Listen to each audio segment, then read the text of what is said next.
Tired of expensive money transfers? Today, I'm going to walk you through creating your very own Taptap Send account, so you can transfer money quickly and affordably. Let's get started. First things first, download the Taptap Send app from your phone's app store, whether you're on Android or iOS. Once the app is downloaded, open it. You'll see a welcome screen. Go ahead and tap on Sign Up. Now, you'll need to enter your phone number. Make sure it's a number you currently have access to, as they will send you a verification code.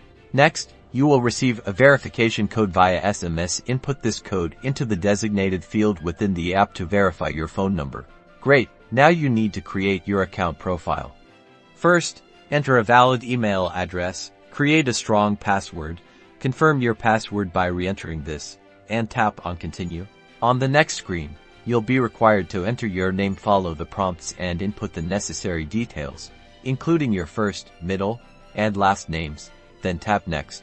Now you're almost there. Taptap Send will also ask for your date of birth, your country of residence, and the currency you want to send. Once you input this, tap Next again. The final step, you'll be presented with a confirmation screen. Double-check all your details to ensure they are correct. If everything looks good, click on the confirmation button, and congratulations, you've created your Taptap Send account. You're ready to start sending money. Thanks for watching. If you found this helpful, please like this video and subscribe for more tutorials.